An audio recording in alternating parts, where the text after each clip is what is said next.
कैसे हो? स्वागत है आपका आपके अपने YouTube चैनल गुरु राकेश के ऊपर। और मैं गुरु राकेश लाया हूँ आपके सामने एक आकर्षक और अच्छी वीडियो।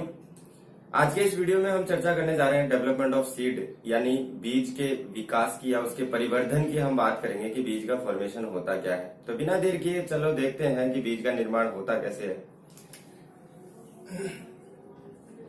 टॉपिक है अपना आज का बीज का परिवर्धन, यानी डेवलपमेंट ऑफ सीड।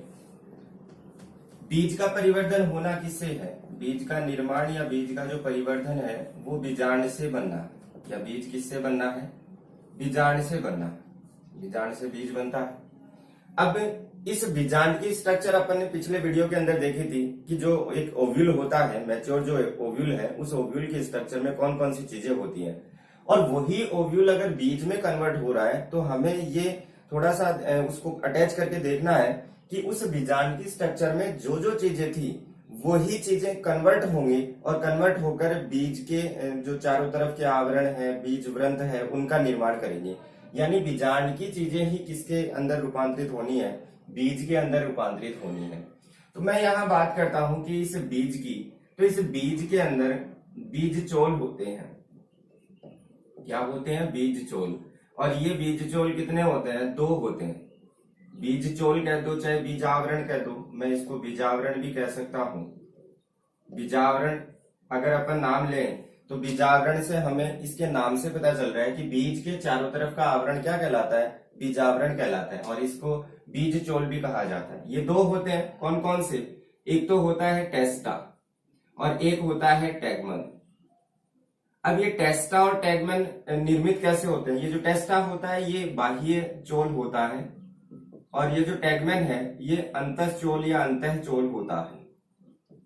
अब ये बने कैसे, इनका फॉर्मेशन हुआ कैसे? तो इसको समझने के लिए देखो, मैंने अभी शुरुआत में आपको ये बताया कि बीजांड की स्ट्रक्चर से ही बीज बन रहा है। इसका मतलब इस बीज की संरचना में ये जो बीज चोल बने हैं, टेस्टा और टैगमन, ये दोनों के दोनों भी किससे बने हैं? बीजांड की किसी न किसी संरचना से बने हैं। तो ये दोनों के दोनों बने हैं बीजांड के अध्यावरणों से। किससे बने हैं? बीजांड के अध्यावरणों से। किसका निर्माण हो गया? इन टेस्टा और टैगमन यानी बीज के 2 चोलों का निर्माण हो गया।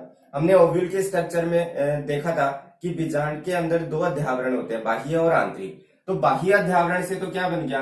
बाह्य चोल बन गई। और अंतर अध्यावरण जो था उससे क्या बन गया? टैगमन बन गया। तो यहां हमने देखा कि बीजांड के जो 2 अध्यावरण थे वो बीज के परिवर्धन के समय बीज के अंदर बीज चोल का फॉर्मेशन करते हैं, बीज चोल का निर्माण करते हैं। और बीज चोल या बीजावरण कितने होते हैं? 2 होते हैं, एक टेस्टा और एक टैगमन। टेस्टा को बाह्य चोल कहते हैं जो बीजांड के बाह्य अध्यावरण से बनता है, और टैगमन अंतःचोल होता है जो कि बीजांड के अंतर अध्यावरण से बनता है। इसके बाद में नेक्स्ट जो बीजांड का पार्ट है उसकी मैं चर्चा करता हूं। नेक्स्ट जो बीजांड का पार्ट है, जैसे बीजांड वृंत है। बीजांड वृंत किस में रूपांतरित हुआ? उस बीजांड वृंत से बीज वृंत बन जाता है। क्या बन जाएगा? बीज वृंत बन जाएगा, जिसको स्टाक भी कह सकते हैं। तो बीजांड का बीजांड वृंत किस में कन्वर्ट हो गया? बीज वृंत में कन्वर्ट हो गया। इसके बाद मैं चर्चा करूंगा नेक्स्ट जो अपना है बीजांड का।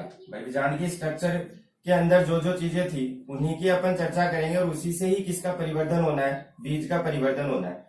तो मैं अगर बीजांडकाय की बात करूं तो ये बीजांडकाय क्या होता है? अधिकांश पादपों के अंदर भ्रूण परिवर्धन के दौरान या एंडोस्पर्म का जो परिवर्धन होता है, भ्रूण कोश का जो परिवर्धन होता है, उस समय उपयोग में आ जाता है।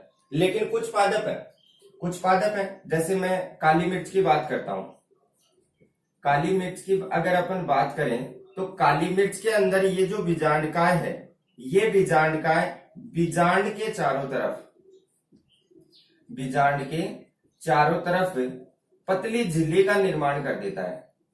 किसका निर्माण कर रहा है? पतली झिल्ली का निर्माण कर रहा है। यानी मोस्टली पादपों में होना तो क्या चाहिए था? बीजांडकाय जब भ्रूणपोष का परिवर्धन होता है तो इसका उपयोग हो जाता है लगभग। लेकिन कुछ पादपों के अंदर, जैसे काली मिर्च की अगर बात कर रहे हैं अपन, तो काली मिर्च के अंदर ये बीजांडकाय क्या करता है? बीजांड के चारों तरफ एक झिल्ली बना देता है।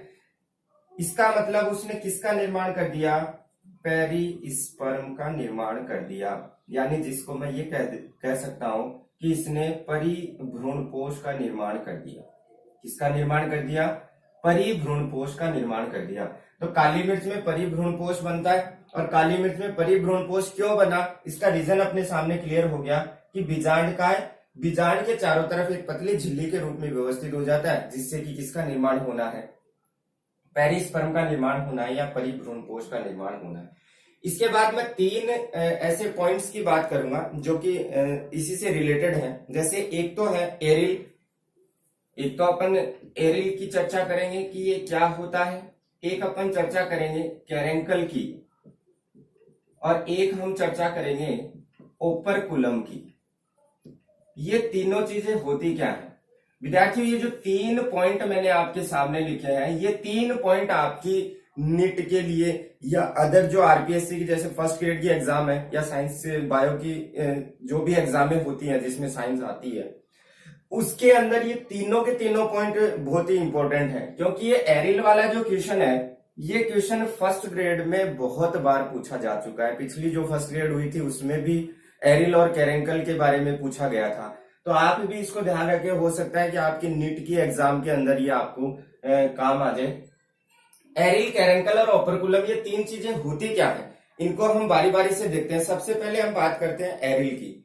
तो एरिल क्या होता है, कुछ पादप जो होते हैं उसमें बीजांड के चारों तरफ, इस एरिल की हम चर्चा कर रहे हैं। तो एरिल क्या है, ये क्या है, बीजांड के चारों तरफ, बीजांड के चारों तरफ एक मोटी मांसल परत का निर्माण हो जाता है। बीजांड के चारों तरफ अगर एक मांसल परत पाई जाती है तो उसे हम क्या कह देते हैं, एरिल कह देते हैं। और ये ऐसी संरचना पाई किस में जाती है, ये पाई जाती है लीची में। किसमें पाई जाती है, लीची में। और हम ये कह सकते हैं इसे लीची का खाने योग्य भाग, खाने योग्य भाग कौन सा है, वो लीची का खाने योग्य भाग एरिल है। तो ये प्रश्न पूछा गया था कि लीची का खाने योग्य भाग कौन सा होता है, और ऑप्शन में आपको एरिल, कैरेंकल या ओपरकुलम और एक निम्न में से कोई नहीं, अगर ये ऑप्शन मिल जाए तो आपको क्लियर होना चाहिए कि लीची के अंदर जो खाने योग्य भाग होता है वो कौन सा होता है, एरिल होता है या कैरेंकल होता है। तो यहां आप क्लियर हो गए होंगे कि लीची का खाने योग्य भाग कौन सा है, एरिल है। इसके बाद मैं नेक्स्ट चर्चा करता हूं कैरेंकल की, कि कैरेंकल क्या होता है।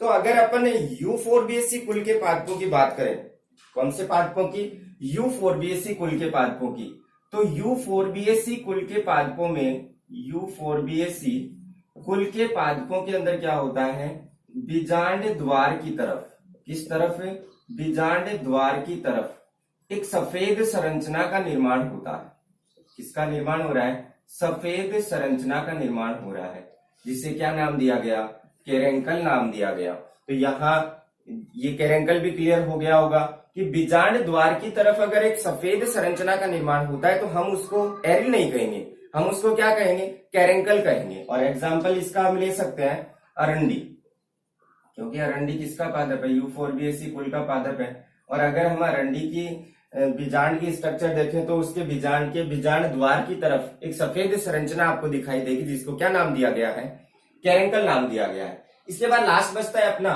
तीसरा ओपरकुलम। ओपरकुलम क्या होता है, ये मोस्टली एक बीजपत्री पादपों में होता है।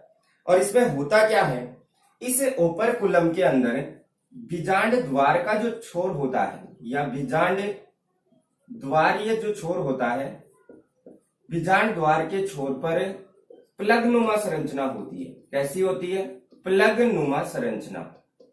इस प्लग नुमा संरचना के कारण हम इसको क्या कह देते हैं, ओपरकुलम कह देते हैं। एग्जाम्पल क्या हो जाएगा, मोस्टली ये पाया किसमें जाता है, ये एक बीजपत्रियों में पाया जाता है, यानी मोनोकोट्स में पाया जाता है। एक बीजपत्री के अंदर बीजांड द्वार के छोर पर प्लग नुमा संरचना होगी, जिसको हम क्या नाम देंगे, ओपरकुलम। तो विद्यार्थियों ये तीनों के तीनों पॉइंट अब आपके क्लियर हो गए होंगे। तीनों के तीनों पॉइंट वेरी इंपॉर्टेंट है। तीनों के तीनों पॉइंटों पे किसी ना किसी तरीके से किसी ना किसी एग्जाम में जरूर क्वेश्चन पूछा जाता है। तो आप इनको नोट डाउन कर लें और इनको थोड़ा सा मेंशन करके रखें, ध्यान रखें कि कैसे कौन सी चीज इसके अंदर काम आती है। मोस्टली आप एरिल को जरूर हाईलाइट करके रखें या इसको जरूर याद रखें, क्योंकि इसके ऊपर मोस्टली क्वेश्चन कई बार पूछा भी जा चुका है। इसके बाद ये तो हो गई अपनी चर्चा की बीज का परिवर्धन इस प्रकार हो रहा है। बीजांड की जो स्ट्रक्चर थी, उस बीजांड के अंदर ये चीजें थी जो कि कन्वर्ट होकर बीज की चीजों का निर्माण या बीज के अंदर जो चीजें पाई जाती हैं उसका निर्माण कर रही हैं। इसके बाद मैं बात करता हूं कि ये जो बीज है ये कितने प्रकार का हो सकता है। तो अगर हम बीज के प्रकारों की बात करें तो बीज के प्रकार दो है या दो हो सकते हैं। बीज के प्रकार की अगर अपन बात करें तो बीज के प्रकार हो सकते हैं दो।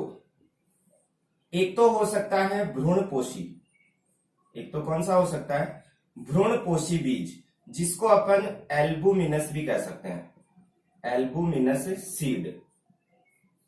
दूसरा प्रकार हो जाएगा अभ्रूणपोषी। अभ्रूणपोषी को अपन क्या कहेंगे,